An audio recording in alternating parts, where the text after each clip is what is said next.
Hey guys, how's it going? Hope you're doing well. My name is Crown, and today I'm going to read you some very interesting stories that I hope that you're gonna love. And now, without further ado, let's go!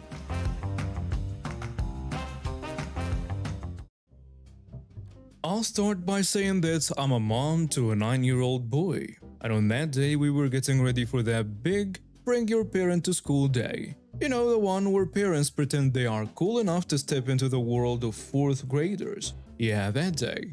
My son was all excited telling me about his life in school, showing me his desk and proudly displaying his science project. I couldn't help but smile at his enthusiasm. We walked into the school together and I could practically feel his pride radiating off him as he showed me around. We barely settled into his classroom when the morning chaos began. Kids were rushing around, parents trying to fit into those tiny desks, and a teacher doing her best to keep everyone in check. I squeezed myself into one of those desks, wondering how they could ever be comfortable, and I tried to look interested as a teacher explained the math lesson. But then amid the numbers and equations, I noticed a commotion outside the classroom. Heads turned, whispers spread, and I just knew something was up. Being the nosy mom I am, I excused myself to go look at what's going on. Can't help it, I am who I am. Nosy. There was this lady, Karen, apparently a parent.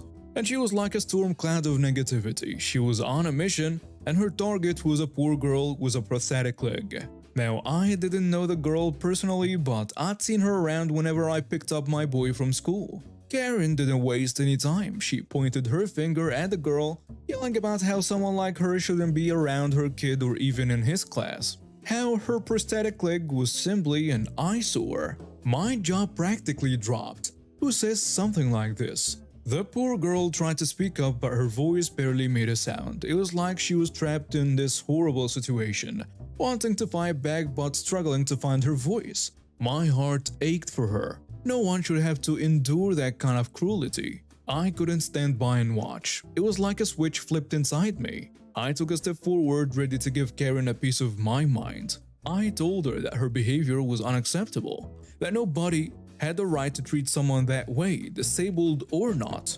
But instead of backing down, Karen turned her fury towards me. It was like poking a hornet's nest. She started yelling at me, accusing me of being a meddler and telling me to mind my own business. I didn't back down though. I couldn't.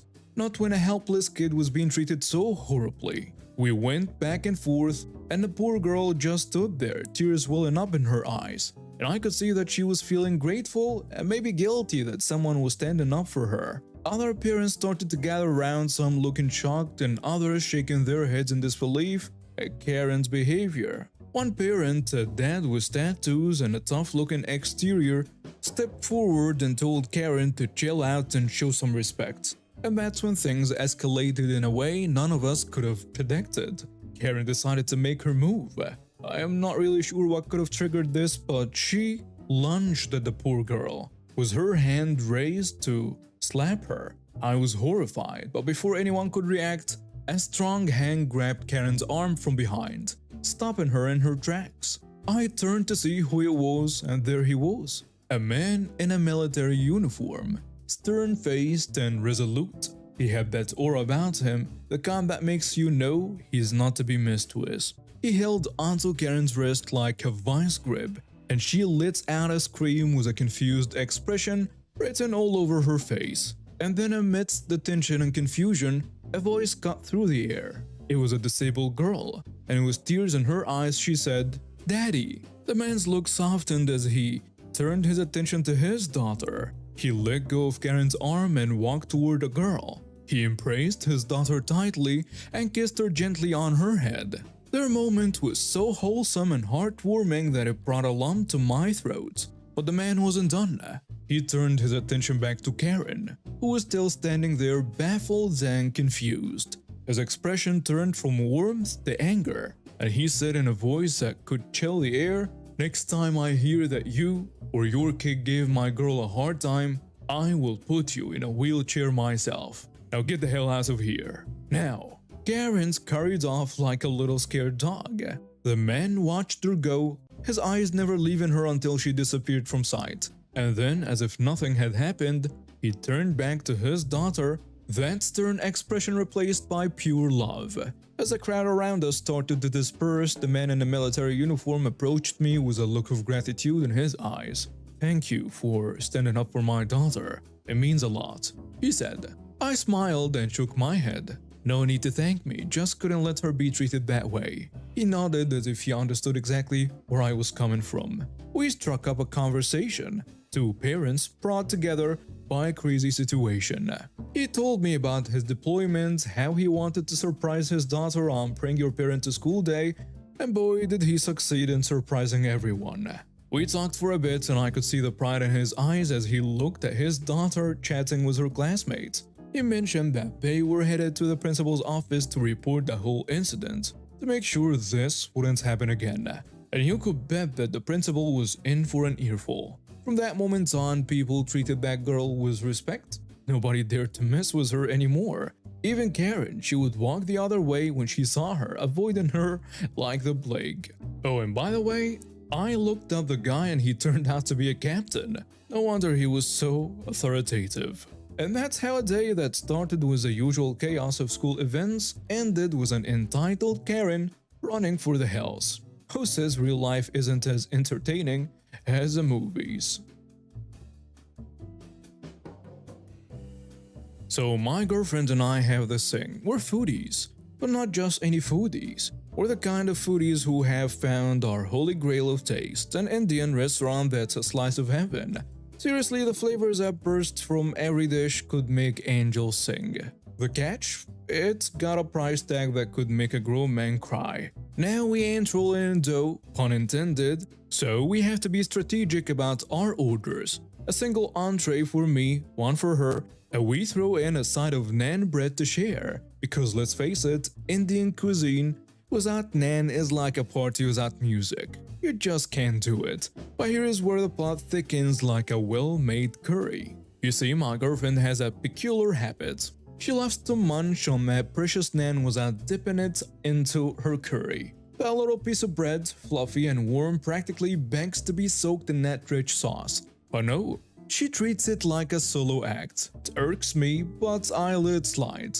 I mean, relationships are all about compromise after all. We've had this discussion before. I've tried to reason with her, explain that the naan is like a sidekick to the entree, a dynamic duo meant to be together. But she just shrugs it off, saying it's her food and she can eat it however she pleases. Fair enough, I guess. But here is a kicker. It's not just her food. That naan is supposed to be a communal experience, darn it. Anyway, fast forward to the other day, we decided to indulge in our beloved Indian feast once again. This time she goes rogue and orders biryani, that fragrant mix of rice and meat that's basically a party in a bowl. I'm secretly excited because hey, this means the naan is all mine, baby. As we're digging into our meals, she looks at the naan like it's her long-lost lover, and before I know it, she grabs a piece and takes a bite. I am torn between signing defeat and saying something. Well, you guessed it, I said something. I nudged the naan away from her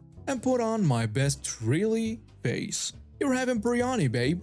You don't need the naan. Well, let's just say she didn't take kindly to what I did. She shot me a look that could curdle yogurt and retorted, I can eat whatever I want with my food. It's none of your business. And then came the words I hadn't anticipated. If you're gonna be this way, I won't pay for my share next time. You're being a greedy jerk. Damn, that escalated quickly, didn't it? I wasn't prepared for the onslaught of accusations. Here I am thinking I'm just being practical, but now I'm the bad guy. Though I decided to stand my ground, I pointed out that she had rice in her biryani, a carbo-load extravaganza, and didn't need the naan. I was just trying to keep the balance, you know? She huffed, grabbed her plate, and stormed off to our bedroom. So there I was sitting at the table with a half-eaten curry and a sulking vibe. I couldn't help but feel a pang of regret. Should I have just let her enjoy her biryani and the naan bread? I needed an outsider perspective, and I turned to my friends, and let me tell you, their opinions were as diverse as a buffet spread. Friend A had my back. Then came friend B and took the opposite stand, branding me the dreaded greedy jerk. Hours have passed since the biryani incident, and my girlfriend's silence is deafening. I've tried making peace offerings in the form of apologetic texts, heart emojis, and even sharing bread-related memes to lighten the mood. But alas, the digital abyss remains silent. So where does this leave us? Am I the entitled one for how I acted here? And now some comments on the post. Someone saying, "You are a gigantic jerk. You don't get to decide for someone how they eat their food. If you're splitting the bill, she gets to eat some bread. Regardless of if you think it's being wasted as eaten, go say you're sorry before you're single." Another commenter adds, "You are the jerk, 100%. Who gives a damn if she eats it with a curry or not? And too much carbs? So you and your friend are now trying to dictate your girlfriend's diet? I hope she gets out of there. I can only imagine how you are about everything else in your lives when this is such a small thing to react this negatively towards." A third commenter goes with, "Oh my god, are you actually policing the way your girlfriend eats her food? Definitely you're the jerk. You both paid for the meal. You both paid for a main and a side of naan. Unless you paid extra to have that naan bread all to yourself, you're being a massive jerk to assume she doesn't get to have her half because she didn't order a traditional dip the bread in its meal. Yes, you're being a greedy jerk. You want more naan? Order an extra side of naan. You don't get to cheat her of half a side that she paid for just because you don't approve of the way she eats her bread." Sorry guys, but it was actually a little bit too late when I figured out that it actually was being pronounced non and not nan, so yeah, my bad, sorry about that. Hi, let's call him Joe. I have to call him something, the man I ruined, but I can't call him by his real name, so let's call him Joe. And Joe was a wife beater. I was hired by Joe's brother-in-law, the brother of the wife that Joe beat. My client was also Joe's ex-business partner. Aside from the whole "you beat up my sister" thing, my client had another beef with Joe, a serious business beef. My client took it to court and gave me the case to handle. Joe and his lawyers fought me long and hard. Joe was confident that his crap and outright perjury would carry the day. It had always worked before. His nonsense and his fists had won him a good settlement with his ex-wife, free of child support. So maybe he thought that the threats and lies would carry the day once more. But he was wrong. And after the trial, I had a judgment against him. A big judgment, far bigger than he could pay. Joe twisted and he turned and he shimmied and shaked. But after a while, I'd located and taken all his assets. It was easy really. Joe had no thought of consequences, and so he didn't lawyer up until it was too late. If one of my clients ever sues you, you're in trouble because my clients lawyer up before they even know your name. But Joe didn't lawyer up until the process server threw the papers at his feet, and by then it was far too late. I went through Joe's finances like a meat grinder, and after a while Joe had one property left, a house, and he clung to that house for it was rented out and his sole source of income.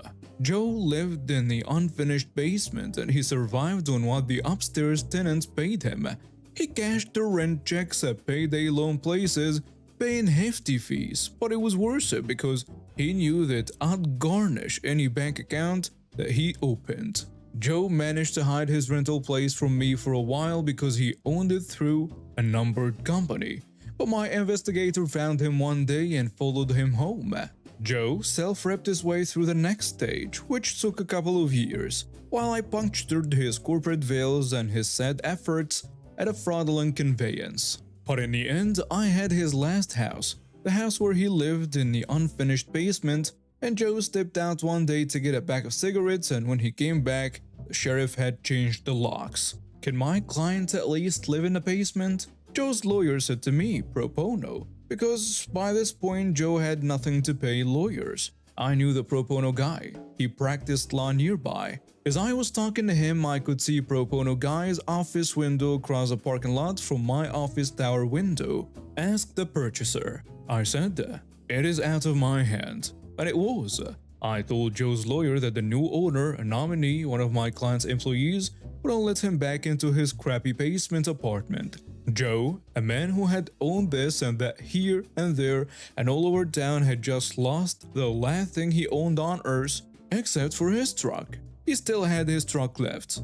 Joe's truck was this big gas guzzling beast that he drove around in. It was too old and too frail to be worth seizing, so I let Joe keep it.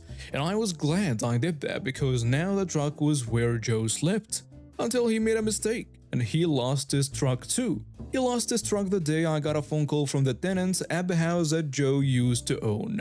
He came back and parked his truck across the driveway, the tenant said, adding that Joe had gone nuts. He parked his truck there in a rage out of spite, and then walked into town saying he'd be back later that day to sleep in his truck. "Can you get around the truck?" I asked. The tenant could not. The driveway was blocked, and I called one of the tow truck drivers that I used to defend back in my criminal lawyer days. And in a couple of hours that truck was gone and parked somewhere else. Somewhere special, accordance with my specific instructions. My guy wants his truck back, the pro bono lawyer said the next day when he called me. "Not happening," I said. I stood in my office 15 floors above the parking lot and looked down where I imagined my pro bono counterpart was standing in his office facing the same lot. "But you have no right to the truck," he said. "He has no right to block a man's driveway," I replied. It was terrible, really standing up high, pronouncing words that took away a man's final asset,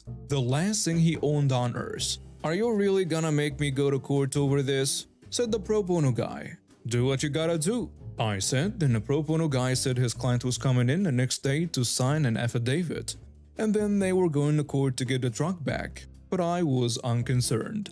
The next day was bright and the sun was shining, and it was 9 a.m. as I looked out the window and sipped my coffee. My phone rang, I picked it up, and it was a pro bono man. "Why didn't you tell me that Joe's truck was parked right outside my office?" His voice was tight, and I could tell that he must have been shaken with anger. "Is that so?" I said, staring out at Joe's truck parked 15 stories below me. "How careless of my bailiff to leave the truck where your client could easily take it back. I really must speak to him." "Very funny. My client's going to sue." "No, he isn't. He's going to get in that truck and drive away, right now." I told my tow guy to fill up the tank and he gave it an oil change too. "Tell your client to get in his truck and drive off, and that if I ever see that truck again, I'll seize it, to satisfy the rest of my client's judgment." Pro bono guy tried to argue, but I was firm. Then I put the phone down, and I